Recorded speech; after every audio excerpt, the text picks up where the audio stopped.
SWS News. I guess I'll make this one a long one. Man, they came out clowning Jacob Fatu. Talking about prison, talking about what you're doing, you're making a mistake. Why you acting a fool on a tribal chief? It's like you're messing with the family, you're messing with the money, you're messing with the generational wealth. Jacob Fatu was looking at them like, yo, I'm just getting started. I don't know what y'all even talking about right now. Then they tried to jump on him. This saga is getting pretty interesting because it's like 1 minute fans is like the fans is going. I'm not saying the fans is going to have to choose, but if you choose, it'll make it easier for does Jacob Fatu deserve to win the championship by SummerSlam or not? Because in the past, the fans was cheering for Jacob Fatu when he was attacking everybody, but now on this Raw, this wasn't the case, and it kind of had me a little surprised because I was like, you know what? He's in rebel mode. And one thing wrestling culture loves is the rebel, the one that goes against the grain, the underdog who treats his personality like he deserves to be on top of the world and he's willing to crash out on anybody to get there. We seen that with Steve Austin back in the days. We seen that with Shawn Michaels several times. And especially that was the whole purpose of Degeneration X, to be honest with you. We seen that with the NWO, Hogan, Macho Man. We seen that with Samoan Joe. We seen that with Kenny Omega, the Young Bucks.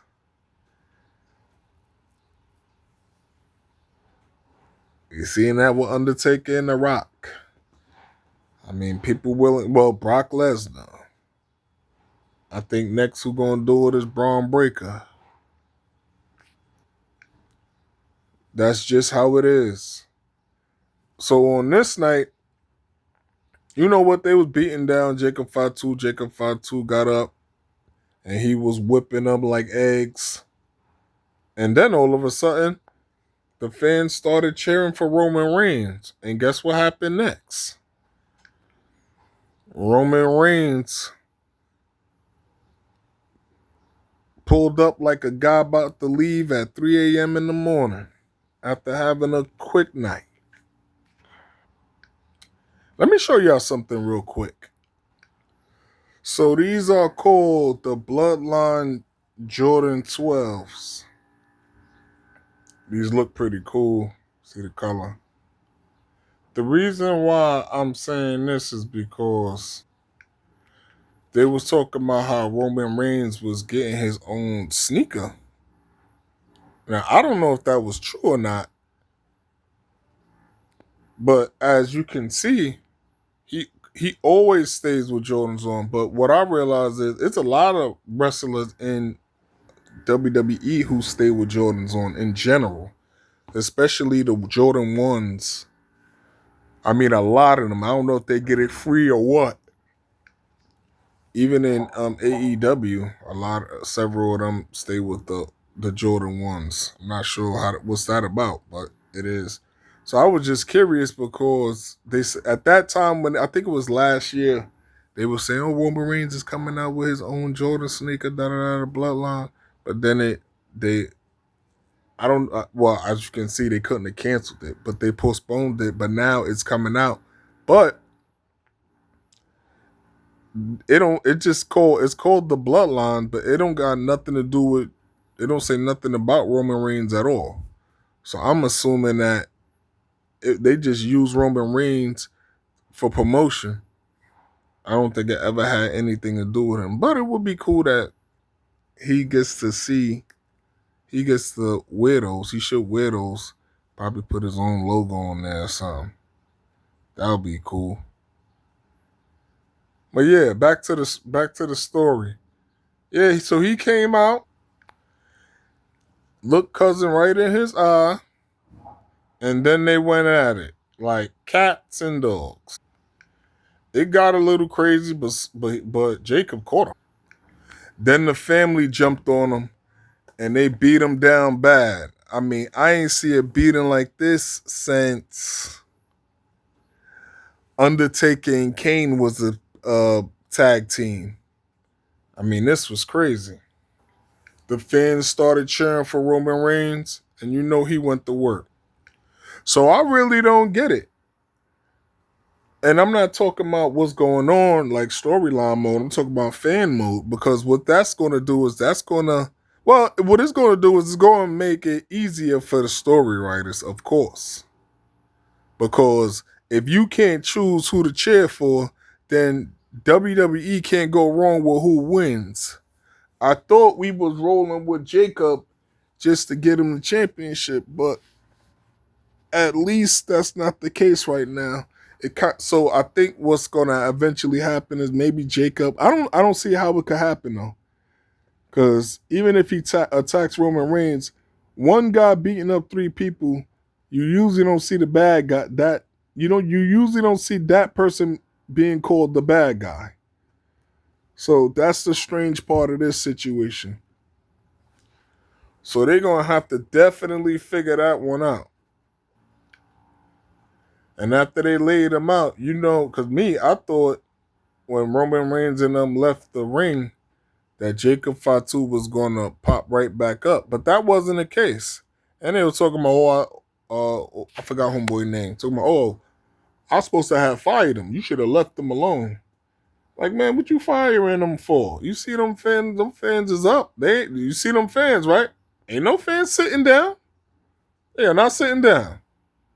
You even see Penta snuck out there and tried to get him a good look. This is a solid saga. A lot of wrestling. There's going to be a lot of beatdowns, brawls. And when he got up, he told Roman Reigns that he wanted. I forgot that Samoan match. I guess it's a hardcore match, more than likely. Ain't nothing crazy. It's going to be a hardcore match. And to be honest, that's what we need. WWE do need a hardcore match. Salute to Roman Reigns because, you know what I mean, he coming around. I mean, people make a big deal out of it. And that's the crazy part. It's like people like, oh, shout out to Roman Reigns because now he's here every week. Well, everybody else is there every week also for the most part. You know what I mean? It ain't a situation where there's people popping up once a month. You know what I mean? Pay your dues, give back. You know, WWE it should be in a transition, but most of the top wrestlers are in their 40s, holding on to dear life. But when that young person does come around, I think they're willing to give it up, but they don't want everybody to not feel included in the situation. So that's why once in the blue, you see somebody like LA Knight pop up like, yo, what about me?